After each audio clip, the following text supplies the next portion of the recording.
Hi hello बधाने जय श्री कृष्ण। तमारुं स्वागत है भावनास किचन में। आज આપણે બનાવીશું बहुत टेस्टी मूंगवड़ी। तो चालो रेसिपी स्टार्ट करिए। अहींया एक बाउल में छोतरावाળી मगनी दाळ લીધી છે, જે આપણે ખીચડીમાં યુઝ કરતા હોઈએ છીએ। તો દાળને સરસથી 2-3 વાર પાણીમાં ધોઈ લેવાની છે, તેમાં જે કચરો હોય એ સરસથી નીકળી જાય।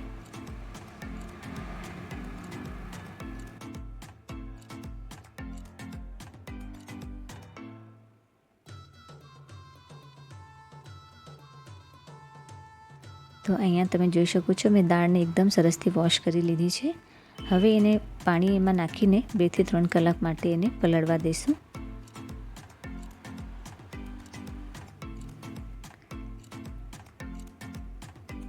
तो अहींया 3 કલાક पछी तमे जोई शको छो के दाळ एकदम सरसथी पलળી गई छे अने एकदम सॉफ्ट थई गई छे। हवे दाळने एक चाळणीमां नाखीने एने पाणी आपणे नितारी लेशुं।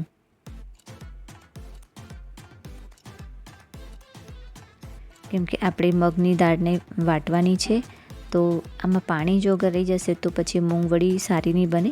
एटले आवी रीते आ स्टेप बहुत जरूरी छे। आने चाळणीमां नाखीने कम से कम 2 થી 3 मिनिट एने एम ज रहेवा देवानुं छे। एनाथी बधुं पाणी एनुं निकળી जशे। अहींया 1 चमची मगनी दाळ हूँ काढीने राखी लઉં છું, जेने आगळ प्रोसेसमां आपणे यूज करवानुं छे। अहींया अजमाનું एक प्लांट में लगाव्યું છે, तो ए सरस પાંદડા एमां થઈ ગયા છે। तो આપણે થોડોક અજમાના પાંદડા બી નાખશું મૂંગવડીમાં, તો આનાથી ટેસ્ટ બહુ સરસ આવતો હોય છે। આ સ્ટેપ એકદમ ઓપ્શનલ છે, હોય તો તમે નાખી શકો છો। અને અહીંયા ખડા મસાલા લીધા છે, આખા ધાણા, જીરું, અજમો, સૂકા લાલ મરચાં અને થોડાક કાળા મરી। તો એને આપણે ડ્રાય રોસ્ટ કરી લેવાનું છે। તો આ સ્ટેપ જે છે ફ્રેન્ડ્સ એ બહુ જ જરૂરી છે, તમે જરૂરથી કરજો। આ મસાલા આપણે ડ્રાય રોસ્ટ કરીને નાખશું तो एनाथी मूंगवड़ीनो टेस्ट एकदम नेक्स्ट लेवल तक पहुँची जाए छे, बहुत सरस टेस्टी लगती होय छे। तो तमे आवी रीते खड़ा मसाला आने रोस्ट करीने आपणे नाखवाना छे। तो हवे एने ठंडू करी लेशुं अने एने आपणे ग्राइंड करी लेशुं। अधकचरू ग्राइंड करवानुं छे, बहु एकदम पाउडर जेवुं ग्राइंड नथी करवानुं। तो अहींया तमे जोई शको छो मसालाने मैं अधकचरा वाटी लीधा छे।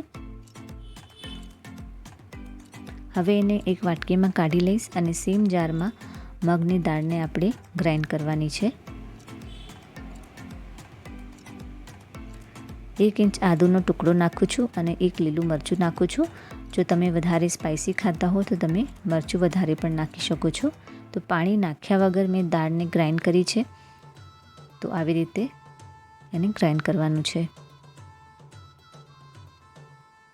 હવે બધી દાળને મેં ગ્રાઇન્ડ કરી લીધી છે અને હવે 2 થી 3 મિનિટ એને આવી રીતે હાથેથી ફેંટવાનું છે। તો આ સ્ટેપ પણ બહુ જરૂરી છે ફ્રેન્ડ્સ। તો આવી રીતે ફેંટવાથી શું થશે કે આપણી દાળ જે છે એકદમ દાળનું જે બેટર છે એકદમ સોફ્ટ અને ફ્લફી થઈ જશે। તો તમે જોઈ શકો છો એનો કલર પણ એકદમ ચેન્જ થઈ ગયો છે। વધારે નથી ફેંટવાનું, લગભગ 2 થી 3 મિનિટ એને આવી રીતે ફેંટવાનું છે। તો એકદમ લાઇટ એનું વેટ થઈ જશે। જેવી રીતે આપણે દહીંવડામાં દાળને ફેંટીએ છીએ એવી રીતે આમાં પણ આ સ્ટેપ કરવો જરૂરી છે। અહીંયા જે અજમાના પાંદડા આપણે તોડીને રાખ્યા હતા એને આવી રીતે નાના નાના પીસીસમાં કટ કરીને એડ કરવાના છે।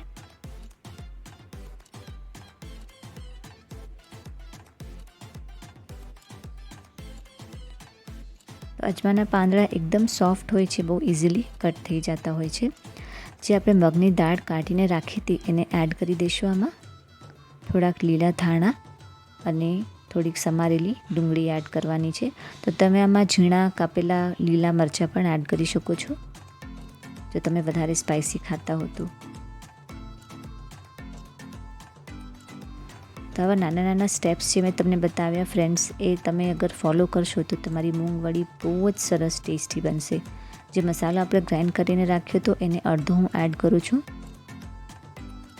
स्वाद प्रमाणे मीठुं। हवे बधी वस्तुने आपणे सरसथी मिक्स करी लेशुं।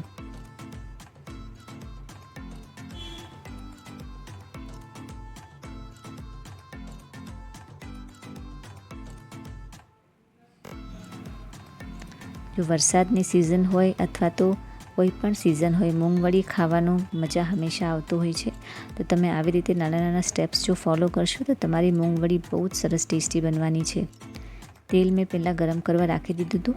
લો ટુ મીડિયમ ફ્લેમમાં આવી નાની નાની મૂંગવળી બનાવીને આપણે ફ્રાય કરવાનું છે. ગોલ્ડન બ્રાઉન થાય ત્યાં તક આપણે એને ફ્રાય કરશું.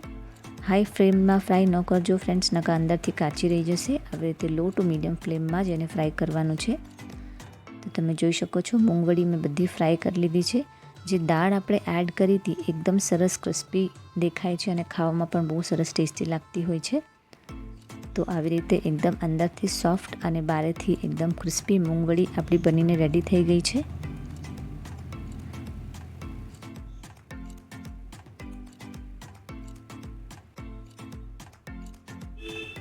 તો મૂંગવળીનો ટેસ્ટ હજી વધારવા માટે આપણે એક સ્પેશિયલ ચટણી બનાવવાના છીએ.